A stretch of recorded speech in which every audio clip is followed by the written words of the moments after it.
What is it we need to know about Raiders wide receiver, third-round pick Tre Tucker from Cincinnati? Well, we'll find out as we do a deep dive on today's edition of the Locked On Raiders podcast for Wednesday, May 10th, 2023. Just win. Just win. Just win. Just win. The autumn wind is a raider, pillaging just for fun. He'll knock you round and upside down and laugh when he's conquered and won. And won. And won. And won. And won. And welcome in, Raider Nation, to another edition of the Locked On Raiders podcast. Thank you so much for making the show your first listen of the day. Make sure you subscribe or follow for free on YouTube or wherever you listen to podcasts to get the latest edition of the show as soon as it drops. And, of course, if you're checking us out on YouTube, first of all, we appreciate you in a major way. Without you, we would have no show. And, two, we appreciate Ari at Ari Produces on Twitter, because without him, it wouldn't be on YouTube. So we definitely appreciate you and Ari for making it happen, Raider Nation. And today's edition of the Locked On Raiders podcast is brought to you and sponsored by BetterHelp. BetterHelp connects you with a licensed therapist who could take you on that journey of self-discovery from wherever you are. Visit BetterHelp.com/LockedOn today to get 10% off your first month. Coming up here in segment number 1 of today's Locked On Raiders podcast, we'll give you news and notes around the league and, of course, with the silver and black. In segment number 2, we'll do our deep dive about wide receiver Tre Tucker, and then your calls and texts will close out the show in segment number 3 of today's Locked On Raiders podcast. So let's go ahead and jump into the news and notes. And off top, want to find out and want to let you know about the media availability throughout the course of this offseason, talking about rookie minicamp, OTAs, mandatory minicamp, and all that good stuff. Rookie minicamp is this upcoming week. Starting on Friday, the 12th through the 14th, there is no media availability. I found out for sure from the Raiders on Tuesday exactly what dates there'll be availability. We'll be able to talk to head coach Josh McDaniels and multiple members of the Silver and Black. So no availability during rookie minicamp, okay? So the OTAs, the first media availability will be May 25th, then June 1st, and June 15th. So for the OTA session,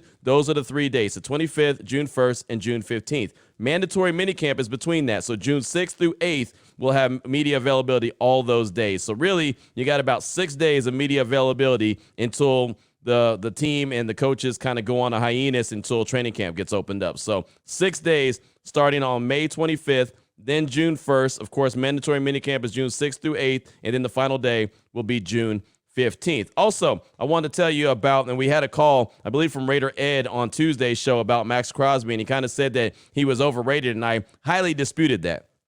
I don't think Max Crosby is underrated at all. Or overrated at all, excuse me. Matter of fact, he could be underrated, and if he actually got some help along the defensive line, he'd probably be a lot better as far as stats go. But Pro Football Focus, and I know that that's not the end-all, be-all, that's not everyone's, go-to measure of how a player plays. They put out a stat on Tuesday, most quarterback pressures over the past 2 seasons. Mad Max Crosby was number 1 with 182. 49ers' Nick Bosa was second with 165. Micah Parsons for the Cowboys was third with 157, followed by Myles Garrett of the Browns, 151, and Chris Jones of the Chiefs at 142. So those are the top 5 guys across the NFL with the most quarterback pressures over the past 2 seasons. And like I said, if Max Crosby had a little bit more help along that defensive line from the defensive tackles and also his brother across the way from him at the edge position, whether that's Chandler Jones, Tyree Wilson, or whoever else is out there this upcoming year, I'm sure his sack total would be a lot better. And, of course, the defense on the back end, the secondary as well. Again, as I mentioned many times, those two go hand in hand. But Crosby over the last 2 seasons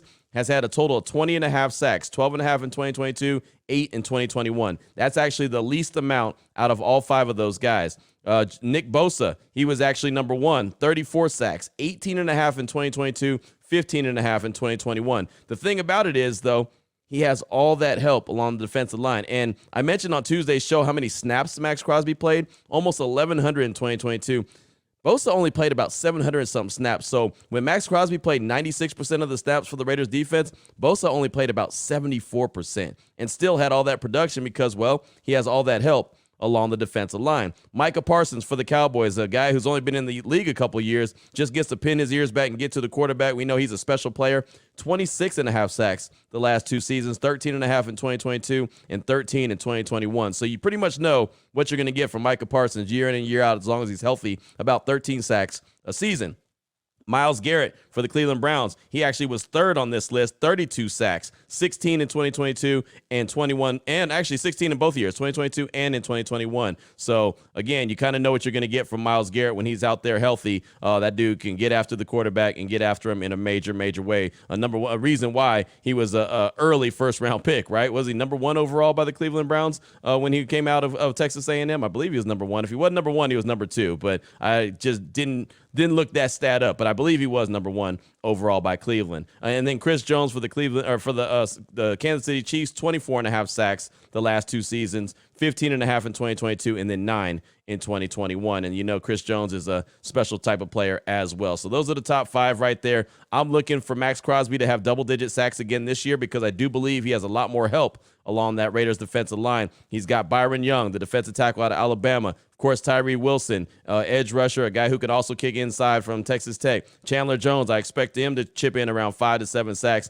I mean, there's got to be more pressure, and the guys in the secondary have got to be better as well. So if all that comes together, I'm looking at Max Crosby to have double-digit sacks, maybe even pushing close to 15. But everything's got to come together. Also, here in segment number 1 of today's Locked On Raiders podcast, again, news and notes of the day. Today is the day we'll find out about international games, Black Friday games, and what the league is calling select individual games. So the international games we'll find out today on NFL Network and ESPN. The Black Friday game that we've had a lot of conversation about, actually a lot more conversation than I thought we were going to have about it. I even got a tweet from Vic Tafer from The Athletic on Tuesday. I guess he was responding to Peter Schrager from NFL Network's Good Morning NFL, and he was talking about what games should be played on Black Friday, and he suggested that it's the Raiders and the Steelers every year, but every year they rotate who's the host. So one year it'll be the Raiders at Allegiant Stadium, and the next year it's the Steelers, and then vice versa, back and forth. But that's the game every year on Black Friday. And I'm kind of with that, but I really do think, again, I don't think there's another team in the league, and it's so funny. I had people responding to me that were trying to educate me on the color of the Raiders. It was so funny. I had a couple people hit me up on Twitter, send me direct messages saying, Q, you realize that the Raiders colors aren't all black and that, there's other teams in the league that do have all black. And look, I get it. Believe me, I know the colors of the Raiders. I know it's silver and black. Yeah, I got a red polo Raider Nation Radio 920 shirt. I get it. But I know what the Raiders colors are. The thing about it is I feel like, and this is just my personal feeling, and, we all have our own opinion, and that's cool. I respect that. But my personal feeling is there's not another team in the league that is more kind of in sync with the color black, right? Is more known for the color black than the Raiders, right? I mean, how many Raider t-shirts do you see that say real men, real women wear black, right? I mean, I get it. They're not all black, but it's just that color. And Allegiant Stadium is black, and it's Black Friday. I mean, it goes all together. There's always the Darth Vader, references when it comes to the Raiders. They call, Allegiant Stadium, some people call it the Death Star. I mean, there's just so many different elements that, the Raiders historically have been known as far as with the color black. That's why it made sense to me. Look, we'll find out today who's playing on Black Friday and if it's going to be the Raiders. I think it makes sense, but maybe the NFL won't. So we'll see, but we'll find out today, and that'll be by way of Amazon. The international games will be NFL Network and ESPN. And by the way, I kind of glossed over that. The Raiders could be involved in those international games as well. And then the select individual games, I think this is funny, May 10th, which is today, on Fox and Friends and CBS Mornings. So depending on what time you're listening to this, those games may be already, unveiled and let you know exactly who it's going to be. Bottom line, we'll find out the full meal deal tomorrow at 5 p.m. Pacific time, 8 p.m. Eastern on NFL Network, ESPN, all outlets, and, of course, it'll be all over Twitter. So there you go. The schedule release, of course, the slow drip process that I like to call it. That's what the NFL likes to do. Also, real quick, I have a suggestion for you to read a really good article on The Athletic from Mike Sando. He did an NFL draft wrapped up. I actually had him on my radio show on Tuesday, and the article's called NFL Draft 2023 Execs Unfiltered on all 32 classes. Eagles overrated? Did the Jets crush it? Or did they rush it? And so Mike Sando was really good. He was on the show for about 20 minutes just talking about multiple different things. I just wanted to bring you a couple sound bites real quick. One was on the Raiders' first-round pick, Tyree Wilson, and then the second-round pick, Michael Mayer. So here's Mike Sando from The Athletic on Raiders' first-round pick, Tyree Wilson. And the reason I bring it is because in this article, he's talking to NFL execs. It's not just like what he's thinking at his house, sitting there in a dark room with a beer in his hand, putting this together and hoping that it sticks. This is what NFL executives around the league were talking about with these different selections, and they did it for all 32 teams. But here's what Mike Sando had to say about first-round pick Tyree Wilson, what those NFL execs thought about that pick. Great. I mean, just might be the best player in the draft. He's a top 2 player in the draft, and obviously he fell because there were some injury concerns. And, when you're drafting that high, a lot of times teams will be like, hey, but let's make sure if we can get somebody we love who's completely clean, right, with the medical or whatever the concern could be. Some of these guys like Jalen Carter have other concerns. You tend to take that player early. So I think they got a potential all-pro Pro Bowler, with a little bit of a concern over the injury, but people really loved him for the talent. So there you go. Most execs love that pick. The only thing is the concern, obviously, about the foot injury, and that's going to be something that the Raiders said that they were very comfortable with where he is in his recovery. So obviously that's remained to be seen, but I do think he's going to be a big-time factor, even going back to what I was saying about Max Crosby and his pressures and sacks, and it's great to get pressures. It's better to get sacks. That's when you could affect the quarterback a little bit more, and bad things could happen for them, like a fumble or a rush pass, an interception, and all that good stuff. So, hopefully Tyree Wilson is able to be that guy to help out Max Crosby, help out Chandler Jones. Byron Young, I'm expecting him to be a participant as well and get more pressure on the quarterback. And then finally, Mike Sando from The Athletics talking about second-round pick Michael Mayer, and I asked him to start off with if he was surprised that he was there in the second round, and then I have a follow-up question as well. Here's Sando from The Athletic. Interesting group of tight ends, and it was kind of like beauty in the eye of the beholder position, right? There were 5 or 6 guys in this draft that some teams loved more than others, and I think the thing about Mayer is, let's say compared to a Dalton Kincaid, probably less dynamic of an athlete in the receiving game, but probably a better sort of all-around tight end. And so depends what you're looking for. If you want the better all-around tight end with the ability to play in some traditional sets, as kind of what they call a Y tight end at the end of the line of scrimmage, maybe a Michael Mayer fits your offense better. But if you're looking to use him flexed out almost all the time, like Buffalo probably is with Dalton Kincaid, you maybe liked him more. So I think it will be interesting to see, is Mayer really less dynamic? Is he not going to be making, some huge plays after the catch? Is he going to be more, move the chains in the passing game and just a good, solid player? That will be interesting to see how all that plays out. When you've seen what Josh McDaniels has done in his offenses and with the tight ends that he's had, how do you think Mayer fits into with what Josh McDaniels likes to do? Well, one of the executives I quoted in the piece, I think, made the point that, I think Josh McDaniels has, or at least they did in New England, do a good job of getting tight end open without him having to just absolutely, undress the DB with an amazing move with the play action and some of that stuff. So getting him some easy completions. I think we expected to see more of that last year, obviously, with Darren Waller, but he wasn't healthy, wasn't out there. So they get a guy now who is a Josh McDaniels guy, right? So for better or worse, maybe they like that, and then plug him in, and he should be able to do the things they want to do, especially if they can get him open on some of these easy completions. So there you go. That was Mike Sando's thoughts on second-round pick Michael Mayer, what he was hearing from NFL execs. Again, that's why I really like talking to Mike Sando, because he talks to execs when he does his tiering of quarterbacks, and that's his next big project that he's going to be putting out. So, of course, I'll have him on the radio show for that as well. And, again, it's not just his opinion, but it's the decision makers around the NFL. They're talking about what their colleagues are doing. So I think that carries a little bit more weight. Coming up in segment number 2, part of my conversation with Scott Springer from Cincinnati.com as we talked all things third-round pick Tre Tucker and what he thought about Tre, his time at Cincinnati, and what he could do for the Raiders in the NFL. So we'll do that in segment number 2 after I tell you about the title sponsor, which is BetterHelp. And I'll tell you right now, it is so easy for all of us to get caught up in what everyone else needs from us, right? It's a lot of times we forget about thinking about ourselves, and I don't mean in a selfish way. I just mean in a therapeutic way, making sure that our needs are being taken care of by ourselves instead of just give, go. Sometimes you got to slow down, and I know that I'm guilty of that as myself as well, where sometimes I just kind of ignore what's going on with me just to think about what's going on around me. And so sometimes you've got to take a step back. So we know that when we spend all our time giving, it can leave us feeling stretched thin. It can leave us feeling burnt out. It could just kind of give you that, that feeling of just, right? I mean, and I don't know how to even describe that feeling, but sometimes it's just that way. You just kind of feel, Well, therapy can give you the tools to find more balance in your life so you can keep supporting others without leaving yourself behind. If you're thinking of starting therapy, give BetterHelp a try. It's entirely online. It's designed to be convenient, flexible, and suited to your schedule. All you got to do is fill out a brief questionnaire to get matched with a licensed therapist and switch therapists anytime for no additional charge. All you got to do, if you want to find more balance with BetterHelp, visit betterhelp.com/lockedon today to get 10% off your first month. That's BetterHelp. That's BetterHelp, HELP.com/lockedon.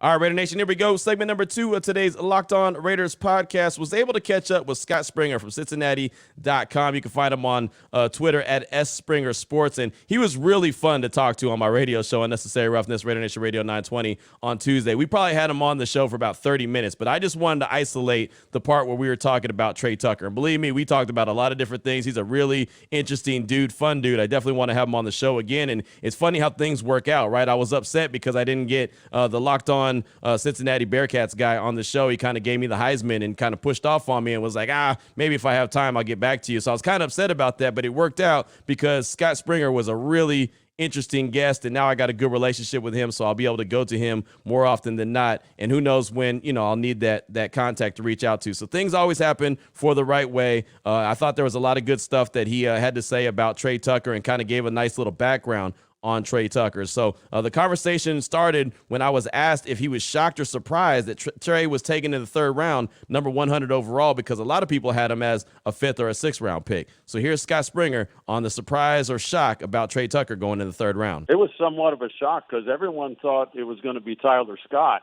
And these are two guys that are from the same area there in Akron and were friends. And both can burn. You got guys these guys have ran, I think 4.29 is their best. I think they went 4.4 at the combine, and then they did a pro day here at the Bengal Stadium, and they ran 4.32. So they can fly. The difference is Tre Tucker historically has been a kick returner and also has played some special teams, where Tyler Scott didn't return kicks. He primarily was a receiver. So both very talented guys. I think when you're trying to make an NFL roster, though, and you're reduced to so many players, you need that guy that can do a little bit of everything, and that's probably what helped Tre Tucker. So I know Tyler Scott had an agent, and they did a big wing ding on the first and second nights, days of it. And the first day didn't get picked; he got picked the second day. But then we're sitting there, and then Tre got picked. So it was a little bit of a shock, but they're friends and they were cool with it. And I think Tyler went in the 4th, Tre went in the 3rd. So good for them. There was another Bearcat tight end, Josh Wiley, that went in the 5th round, and maybe the best player went as a free agent. Ivan Pace Jr. went undrafted, and unanimous All-American, played in the Senior Bowl, but he happens to be 5'10", so the NFL math people didn't like that. But he's a free agent deal with the Vikings. But back to Tre, in addition to Tre, I can talk to you about Michael Mayer too.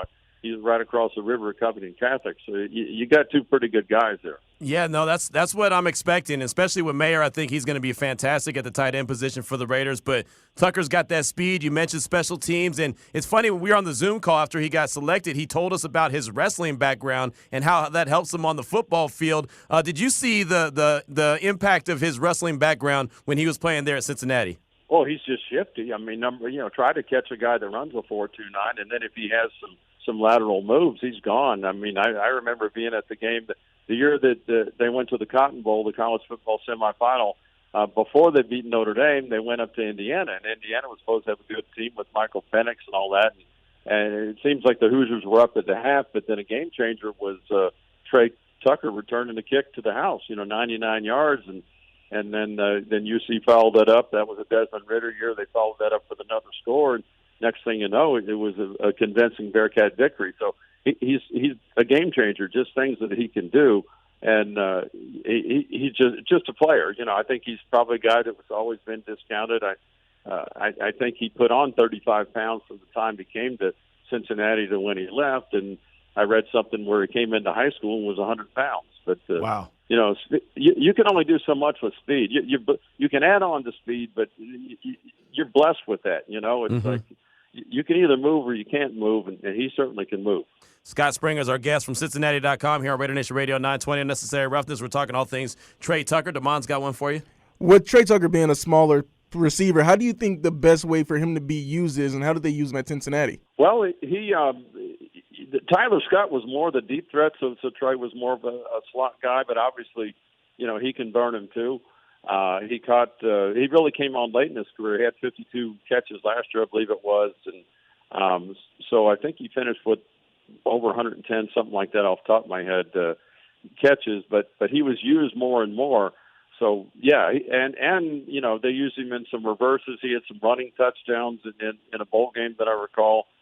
There's just a lot of things you can do. The little guys are tough. They're sneaky. They get in there, and, Wes Welker made a pretty good career of it, and others have too. So, the NFL, it's like everyone gets caught up in a lot of numbers, but, one of the key things is, man, does that dude have heart, and, can he play football?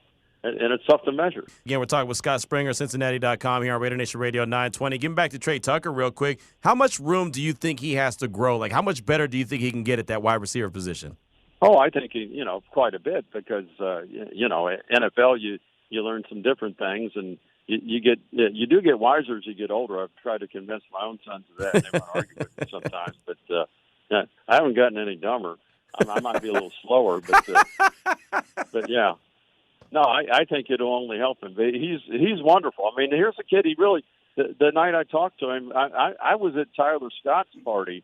So yeah, this was night 2. So first night is first round. So yeah, there was second night. So waiting for Tyler Scott. He doesn't get drafted. I'm driving home, and I call Tre Tucker, who had gone up to Akron, and he's telling me he had some friends over. He had randomly gone up to his room and checked his phone. He's going, well, who's that? Because I don't know that he was expecting the call. And then he gets it, and it's like, there he is. Wow. So, yeah, it was pretty awesome. I think one was expecting it, one wasn't expecting it. And so, yeah, but he's just so diverse. He can do more things for you. You go to the hardware store, you want the tool that does 5 things, not one. So that's what you get in Tre. Yeah, no, it's a great point there. And, when it comes to the kick return game, we know that he's got the speed to burn, and you can't teach speed. But what is it about him? What does he do so well in the kick return game where it helps him average like 25, 26 yards a return? Well, I think it's just he's number 3 on Cincinnati's all-time list as far as number of returns. This is repetition. He's had so many kick returns, punt returns. He's done it so many times. And I just think there's not too many things he hasn't seen, and he's just slippery. So, and he's just a determined. When you're a little guy like that playing football, there's always someone that thinks you can't do it, and you play with that chip on your shoulder, and you prove them wrong. And so that's what he's done. He doesn't have a great attitude or ego. I think he'll be a great team player. He's a great pickup. So that tight end, by the way. I'm a little disappointed sitting here that the Bengals had a pick and passed on it. Yeah, you know what? I'm glad you brought him up because we've had plenty of people in Raider Nation that have looked at it and said, well, the Raiders really need a defense, so don't know why they went with the tight end there at Michael Mayer. And I keep thinking that this dude's going to be fantastic. Tell us what you know about the young man from Notre Dame. Well, I saw him in high school, and at the time we were bringing some high school kids down to our office, and we would do some shows with some of the better players. So we bring him down one day. He's a high school kid, and he looks like a bronze Adonis, chiseled everything. It's like, straight out of Hollywood. I doubt he ever was turned down on a date. He was a great basketball player, great hands, great blocker, all-American kid, and there's some pretty good DNA in his family in terms of athleticism and in baseball and some other sports, and his brother was a college quarterback at Miami University. So yeah, he's just you're almost jealous. He's got the Midas touch. To me, he looks like whatever he does, he might run for office, and you might have to vote for him. I don't know. It's like I mean, I worked with Chris Collinsworth for years, and if you go back and look at his career, I mean, it's just a guy that makes you jealous. It's like, how good can you be at everything? You know, he's Right. law degree, he was a Florida Gator, awesome receiver. He won a state 100-yard dash. He doesn't look like he could run at all, but Gomer Pyle running the 100-yard dash, he's pretty good, and great receiver. Made a great career as a commentator and all that. So he was a guy that everything he did turned out right. And Michael Mayer, I see the same. And I think he's the best tight end in the draft. I mean, Mel Kiper doesn't call me or anyone else. You guys do. But for what it's worth, I saw him in high school, and I thought he was amazing. He looked like an NFL player then. He was a guy, and I have covered some high school guys where I told their parents he's a pro. And then that doesn't mean that I know anything. It's just if you've covered pros and then you covered some kids, there's certain air about people, and you just know they're going to make it. And that's what I see in Michael Mayer. So there you go right there. Hopefully that provided a nice little, background or insight into wide receiver Tre Tucker and who he can be, and, can he still grow into his position. And again, a lot of people believed he was a 5th or a 6th round pick. The Raiders found reason to take him in round 3. We'll have to see exactly what that is. We know special teams is a major cause. We know that kick return, punt return, even gunner is going to be something that he does really well. And we'll see what he does as far as a wide receiver, but that speed you can't teach, and we know that with speed, they can take the top off the defense, and then it opens up everything for everybody else. Plus, it's just a game-changing element to provide that the Raiders haven't had since Henry Ruggs and that tragedy happened with him. So there you go. Hopefully you enjoyed that conversation with Scott Springer. Again, if you did, give him a follow. Let him know on Twitter, man. Real good dude, at @SpringerSports from Cincinnati.com. That's Scott Springer. Coming up in segment number 3, your calls and texts throughout that Locked On Raider podcast voicemail line, 707-654-4693. This is the Locked On Raiders podcast. Here we go, Raider Nation. Segment number 3 of today's Locked On Raiders podcast. Want to jump into your calls and texts real quick. Going a little bit long in today's show, so I don't want to go too long. I don't want the powers that be too upset. 707-654-4693. Let's start off with a call from Mark from Oregon. He's actually calling to talk about wide receiver Tre Tucker and chiming in on why he thinks Tucker was a steal. Here he is, Mark from Oregon. Hey, what up, Q? This is Mark from Oregon. Just chiming in here a couple days late on your episode on Tre Tucker. And I just want to say that the Raiders really got a steal, I think, potentially, right? Obviously, in a guy like Tre Tucker. Just being a gunner, a kick returner, and all the things that you look for in a special teams maven, but also in the things that you just don't see on a day-to-day basis as a fan of the game. You just watch, but you don't see a slot receiver stretch a too high safety. And when you got guys like Devontae, potentially Michael Mayer, Jacoby Myers, Hunter Renfrow, all those dudes are really talented at getting open in the middle of the field, creating distance and getting those first downs, those 10, 12, 15-yard passes. And in order to open up that part of the field, you got to get a guy who can get a safety on their heels. And so whether Tre Tucker's catching balls or not, if he's stretching safeties and opening up space down the middle of the field or forcing fair catches on big A.J. Cole punts, your punter can go out and boom one and not have to worry about a return if you got a 4-3 dude burning down there forcing fair catches and changing the field. So, maybe it's a reach at 100 there, the draft pick slot, but whatever it is, man, it looked like the draft was way better. We're not a laughing stock. You got dudes who create turnovers, dudes who love football, and just potential players that maybe aren't superstars, but once you get a roster that's got a lot of good players on it, then the great players get to shine, right? And so, you're only as good as the sum of your parts. And so I'm big on the Tre Tucker pick. You look at what teams are doing around the league with just pure speed and utilizing that, and you see it when you watch highlights or you see big plays or first downs, but I'm excited for the stuff you don't see when it comes to Tre Tucker and the potential there. So thanks for all you do, man. Just want to chime in on that. And as always, go Raiders. Just win, baby.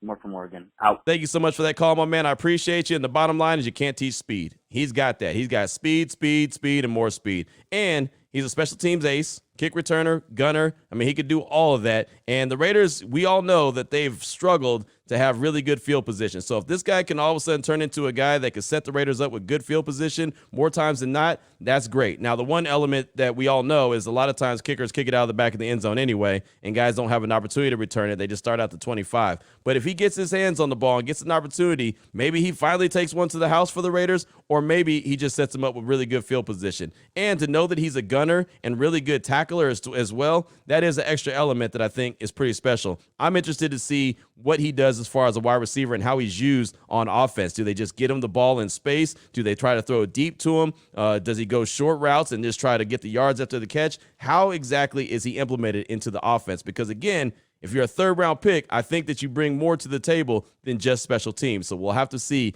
exactly how Josh McDaniels plans on using them. But they went and got him in the third round at number 100 overall for a reason. I'm interested in seeing what that reason is outside of special teams. Thank you so much for that call. I do appreciate you.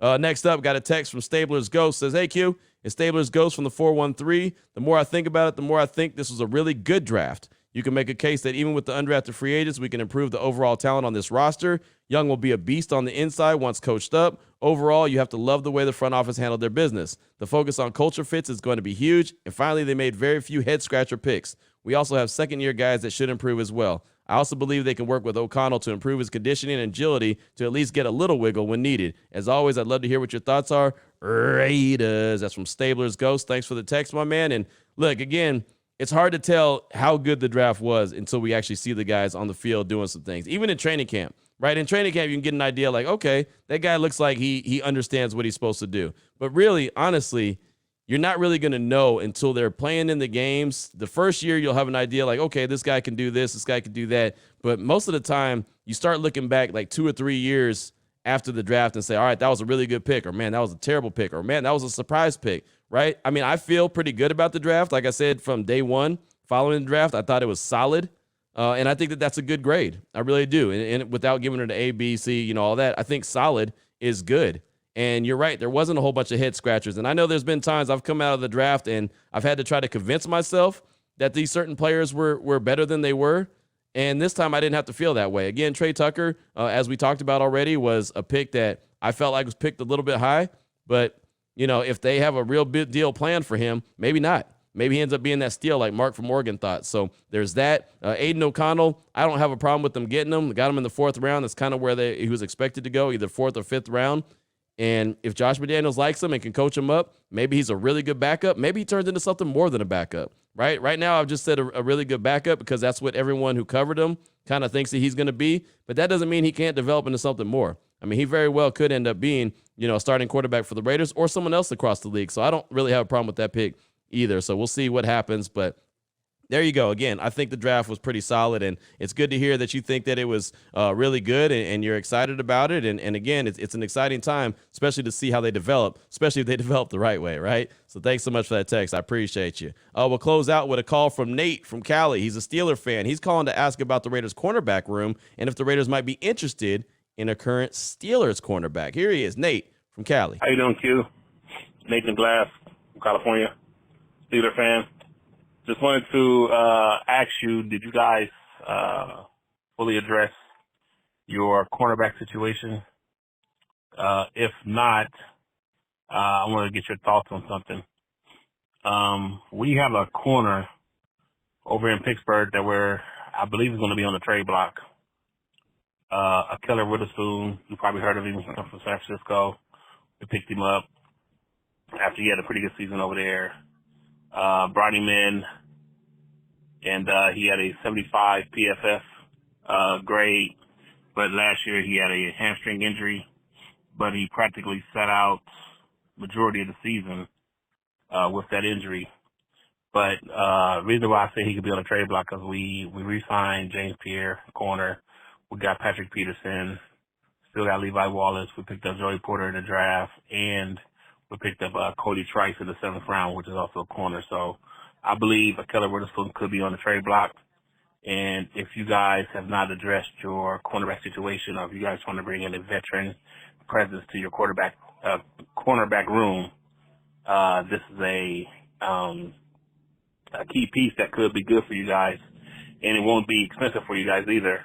Rumor has it that he could go for maybe a 5th or even a 6th-round draft pick for his services over there in Las Vegas. So let me know what you think.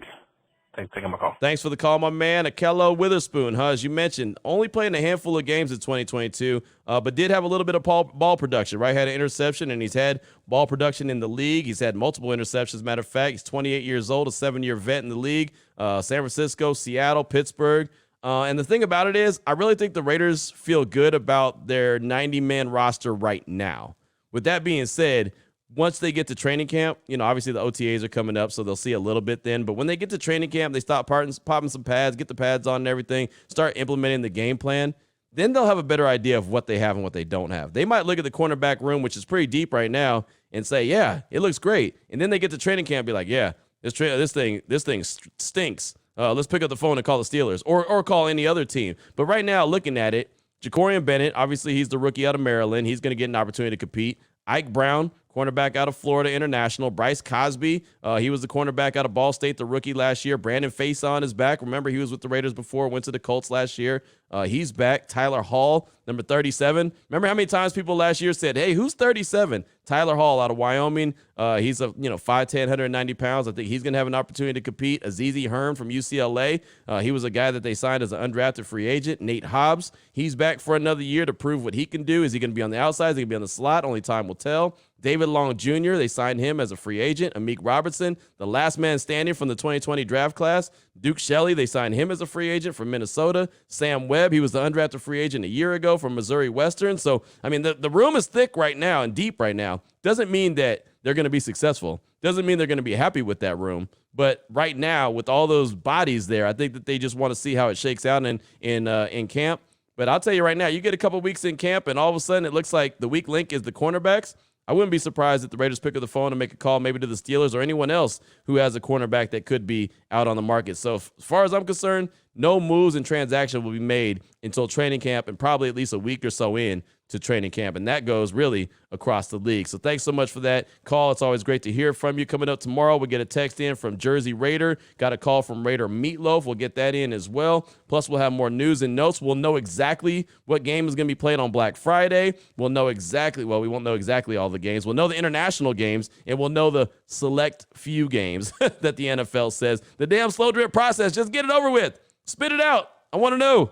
I want to know where the schedule is so we can talk about it. We can break it down. We can tell you the wins and losses and then be completely wrong, right? That's exactly what happens, but we like to do it anyway. And, of course, we're going to do it here on the Locked On Raiders podcast. So thanks again so much for making the show your first listen of the day. Thanks so much for checking us out on YouTube. Shout out to my man Ari at Ari Producers on Twitter for making sure we're up on YouTube each and every day. And, of course, Raider Nation, shout out to you. So until tomorrow, take care of yourself, take care of your family, love on your family. Most importantly, as always, just win, baby.